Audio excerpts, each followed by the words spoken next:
just a perfect situation. Hello, this is Liz. Welcome to my little urban homestead. A little chat at first. Yesterday I went to have x-rays on my knee, both knees, and to see if there's fluid on them.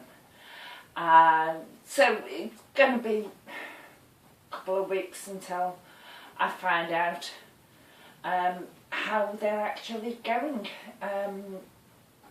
They'll be assessed on Monday, then x-rays, and then the consultant will get in touch with me. So I'm not sure how long it's going to be until I find out whether there is water on the knee or what they're going to do anyway. Well, a lot of you out there that suffer constantly from different things, fibromyalgia and that type of thing, arthritis as well, same as me. You, to a certain extent, you get used to constant pain. It becomes the norm. It's extremely rare that you don't have pain, and it can even be rare that you have mild pain. But you always have pain, and it becomes your norm. Your brain sort of resets itself. That's its norm. But on a normal day, a normal knee day for me, this pain when I'm sitting down, walking around, standing up, it's there. It's in the background, it's constant. And I'm used to it being there. It's like having a friend you don't like that is just hovering around you all the time and you can't get rid of them. Or it's a bad smell that you can't get rid of. But as I was saying, you, to a certain extent, you get used to them always being pain there. Sometimes it's not much, sometimes it's whoa, bad. But I know that one of the things that has stopped me from working is the sheer amount of travelling I would have to do. Driving 60-mile round trip a day to go to and from work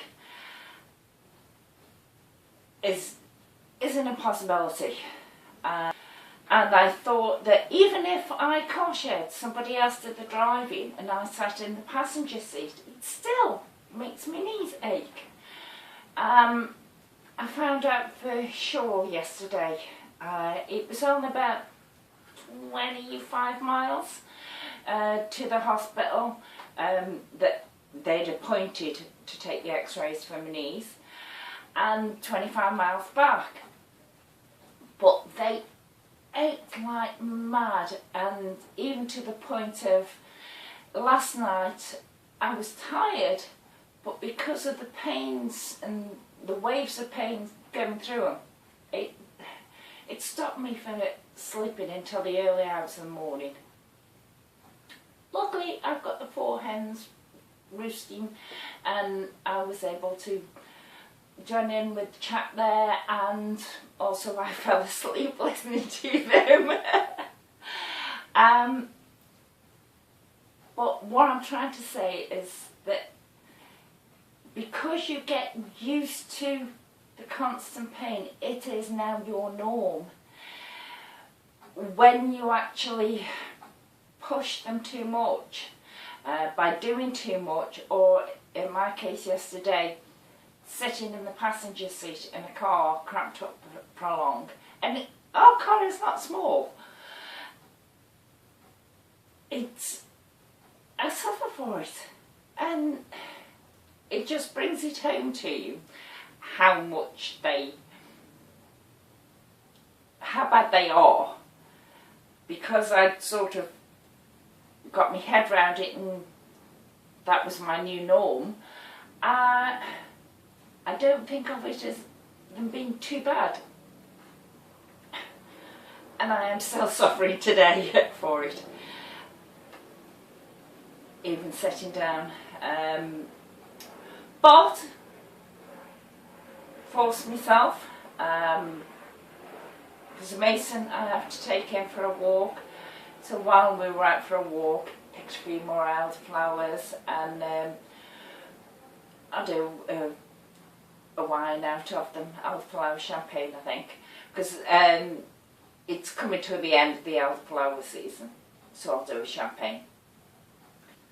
I don't think I've expressed myself.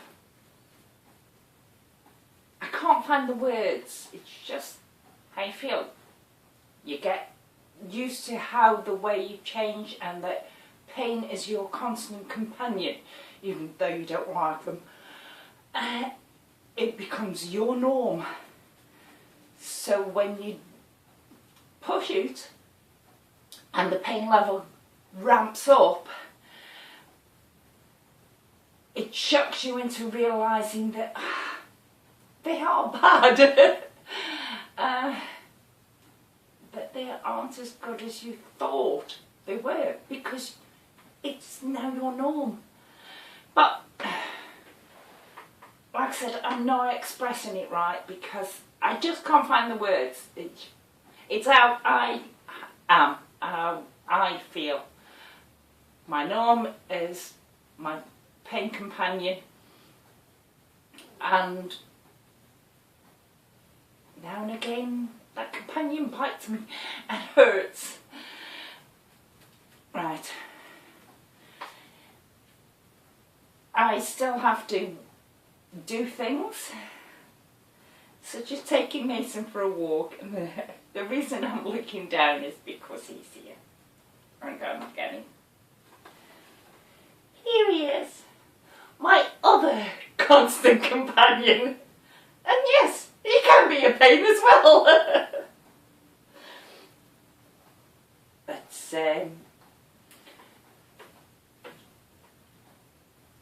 I'll have to wash my hands now, because I'm going to be handling food on them in. Back again. Yes, I've washed my hands after handling the dog. No, go down. Go play with your piggy. Piggy is the dehydrated pig's ears that I do for him. He loves them. Right. Now, the other day, Lurch picked me up a loaf of bread, which I asked him to, tiger loaf. I had one sandwich off it, and then totally forgot that it was in the bread bin, because I don't have that much bread. And when I noticed it was 2 days old. Rather than throwing it, I make breadcrumbs out of it.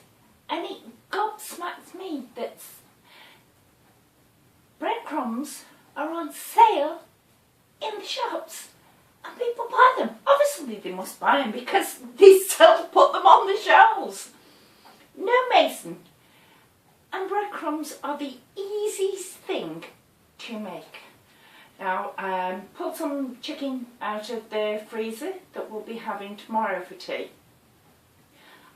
I started doing this. I wasn't going to video it. Then I thought, why not? But tiger bread, if you've had it, you know, it's lovely, it tastes good, and it makes absolutely brilliant breadcrumbs. Just cut it into slices. I've got a couple of these pizza trays. Cut it into slices, put them on your trays, and then bang it in the oven.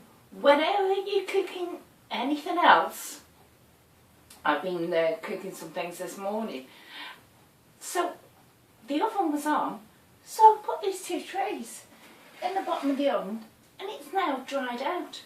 So all I do is put it in the food processor, grind it up, and I've got breadcrumbs. And or you can, my father used to use this years ago as ground bait when he was fishing.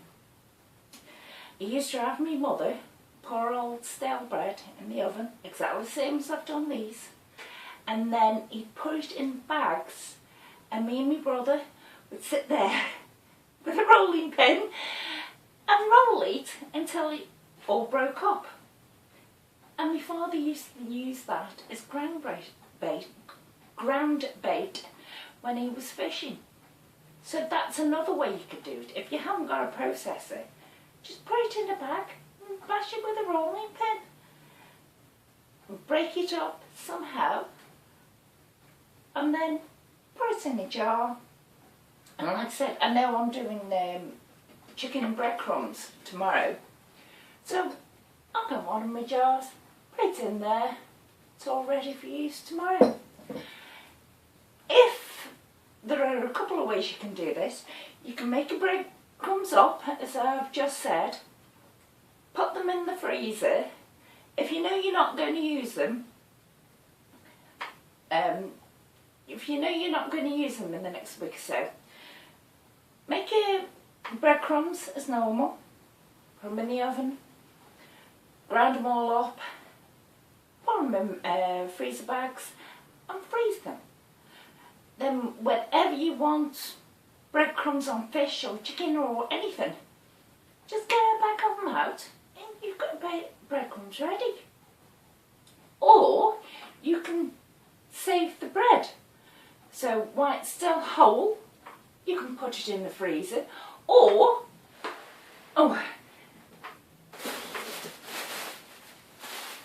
if you've got the ends of your bread, which goes down far faster than the middle bits, if you've used all the bread but just got the ends, put them in your freezer. Save them up until you've got several. And you know you're going to need breadcrumbs. Pull them out the freezer, plug them in the oven, dry them out, smash them down, breadcrumbs. So easy. Why pay money out for something twice? Because you paid money out for your bread that goes stale at times before you got round to using it. So why throw it? Just repurpose it. Make breadcrumbs out of it. Yeah. No matter what life throws out of you, make breadcrumbs. You can always do something with it. In this case, life threw bread. I made breadcrumbs. And I'm not doing very well today.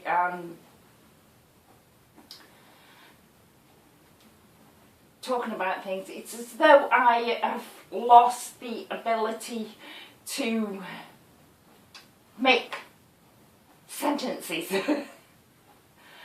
I suppose this is how some people are when they're drunk. I wish I was drunk now, then I'd have an excuse. But I haven't.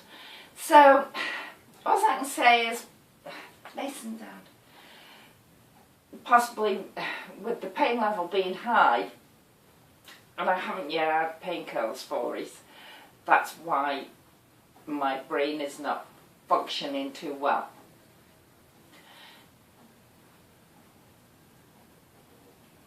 I think I'll take my painkillers. It might function better. There we are, a jar of breadcrumbs that I can use whenever. Thank you. Bye.